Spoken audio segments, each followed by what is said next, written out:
నమస్కారం మ్యామ్. నమస్తే అండి. మ్యామ్, ఐపీఎస్ సందీప్ చక్రవర్తి గురించి ఇప్పుడు సోషల్ మీడియా అంతా కూడా చర్చించుకుంటుంది, భాషతో సంబంధం లేకుండా. ఏంటి అసలు ఆయన ఏం చేశారు, ఎందుకు ఈరోజు సోషల్ మీడియాలో ట్రెండింగ్గా నిలిచారు? అంటే ఇవాళ ఏదైతే ఉగ్రవాద కుట్ర భగ్నం చేయబడిందో దాని వెనకాల ఉన్న ఆ మేధ డాక్టర్ సందీప్ చక్రవర్తి. ఓకే. సందీప్ చక్రవర్తి కర్నూలుకి చెందిన వ్యక్తి. అతను డాక్టర్ సందీప్ చక్రవర్తి. అతను ఎంబీబీఎస్ చేశారు. వాళ్ళ నాన్నగారు రిటైర్డ్ డాక్టర్, ఆయన కూడా జీవి రామ్ గోపాలరావు, తల్లి పేరు గంగమ్మ. అయితే ఇతను మొదటి అటెంప్ట్లోనే ఐపీఎస్కి సెలెక్ట్ అయ్యారు. సో ఆ తర్వాత ఆయన ఇక్కడ జమ్మూ కాశ్మీర్లో ఆయన పోస్టింగ్ వచ్చిందనమాట. సో మీరేంటండి ఈయన చేసిన పని అంటే, మొత్తం సీసీ కెమెరాలను జల్లెడ పట్టడంతో సహా తర్వాత హర్యానా యూపీ పోలీసుల సాయంతో చాలా పోరాటం చేశారు ఆయన. జమ్మూ కాశ్మీర్లో ఉగ్ర కుట్ర భగ్నం చేయడంలో ఈ తెలుగు వ్యక్తి చాలా కీలక పాత్ర పోషించాడు. ఇతను ఏం చేశాడంటే, శ్రీనగర్లో నౌగాం ప్రాంతంలో కొన్ని పోస్టర్స్ వెలిసాయి. ఆ పోస్టర్స్లో ఏముందిట, ఈ ఏడాది అక్టోబర్లో కొన్ని చోట్ల పోలీసులు భద్రతా దళాలను హెచ్చరిస్తున్నట్టుగా ఉందిట. అంటే ఏమని, ఉగ్రకుట్ర జరగబోతుంది అన్నట్టుగా. అయితే దీన్ని అందరూ కూడా మామూలు క్యాజువల్గా తీసుకున్నారు. కానీ ఒక వ్యక్తి మాత్రం ఇదేంటి ఇట్లా ఉంది అని చెప్పి దాన్ని నిశితంగా పరిశీలించాక ఏం తేలిందంటే, దాని వెనకాల ఆ రాతల వెనక ఉద్దేశం ఏమిటంటే, అతని భలే తెలివిగా ఇది ఉగ్రకుట్రకి సంకేతం అని ఆలోచించాడు. మామూలుగా చాలా తెలివైన వాళ్ళే ఆ పని చేయగలరు కదా. సో తీగలాగకుండానే అతనికి ముందుగానే 2900 కిలోల ఐపీడీ స్లీపర్ సెల్స్ లింకులతో పాటు దేశాన్ని విచ్ఛిన్నం చేసే భారీ ఉగ్రకుట్ర బయటపడిందిట. అతను మన తెలుగు తేజం డాక్టర్ జిఏ సందీప్ చక్రవర్తి. ఓకే. ఇతను శ్రీనగర్లో సీనియర్ ఎస్పీగా పనిచేస్తున్నట్ట. అంటే ఒక పోస్టర్ ఆధారంగా ఇంత పెద్ద కుట్రను ఛేదించటం అంటే ఇది చిన్న విషయం కాదు. సో అయితే వాళ్ళ పేరెంట్స్ అంటున్నారు, మీరు ఎక్కువ మా అబ్బాయి గురించి ఎక్కువ ప్రచారం చేయకండి సోషల్ మీడియాలో, అది మళ్ళా అతనికి ప్రమాదం కదా. అది కరెక్టే కదండి. అయితే ఇతను ఏం చేశాడంటే, హర్యానా పోలీసులతో కలిసి తర్వాత జమ్మూ కాశ్మీర్ పోలీసులు వీళ్ళందరితో కలిసి చాలా చోట్ల తనిఖీలు చేశారు.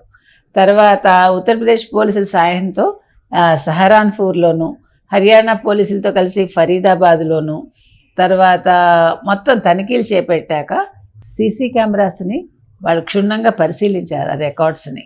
తర్వాత ఈ క్రమంలో విదేశీ హ్యాండర్లతో సంబంధాలు కలిగిన తీవ్రవాద భావాలున్న నిపుణులు, డాక్టర్లు, విద్యార్థులతో కూడిన వైట్ కాలర్ ఉగ్ర వ్యవస్థను గుర్తించారు.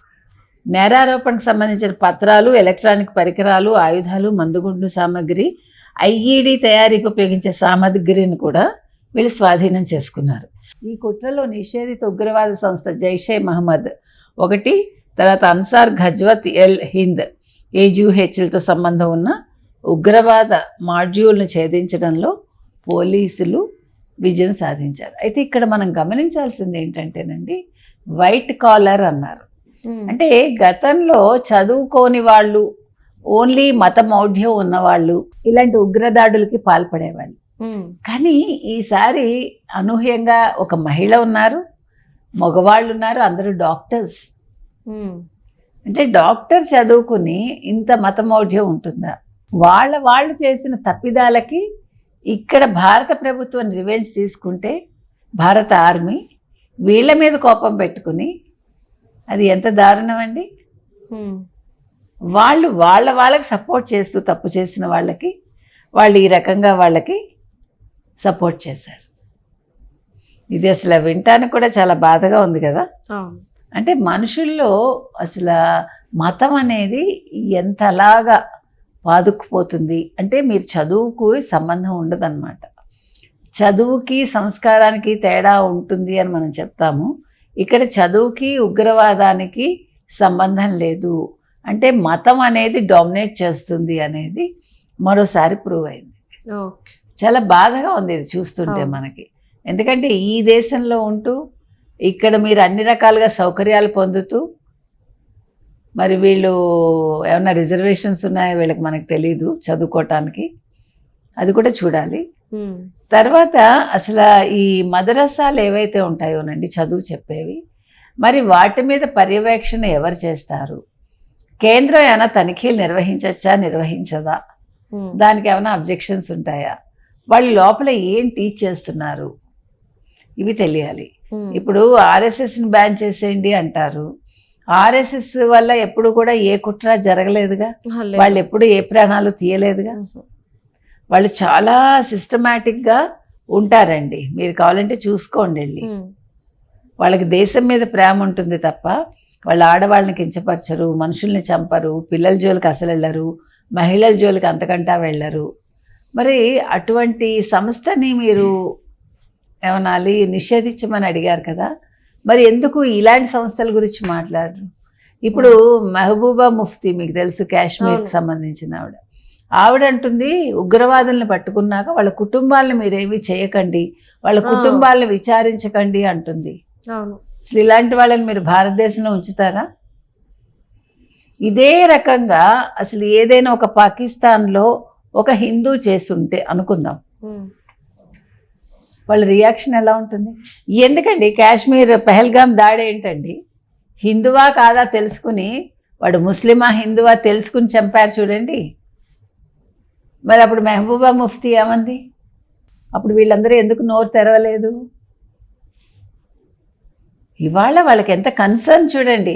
వాళ్ళు తప్పు చేసినా పర్వాలా, వాళ్ళు తప్పు చేశారు, ముందు మీరు ప్రతి ఒక్క అంశాన్ని నిశ్చితంగా పరిశీలించండి, వాళ్ళ కుటుంబ సభ్యుల్ని మీరు విచారించండి అనకుండా వాళ్ళ కుటుంబ సభ్యుల జోలికి వెళ్ళకూడదు. వాళ్ళ అమాయకులట, వాళ్ళ అమాయకులో కాదో మీరు విచారిస్తేనే కదా తెలుస్తుంది. అంతేగా నేను అనేది అది. చూసారా ఎట్లా ఉంటారో, ఇక్కడ తిండి తింటూ ఇక్కడ బతుకుతూ ఎవడున్నామన్నాడు ఇక్కడ మిమ్మల్ని, వెళ్ళిపోండి.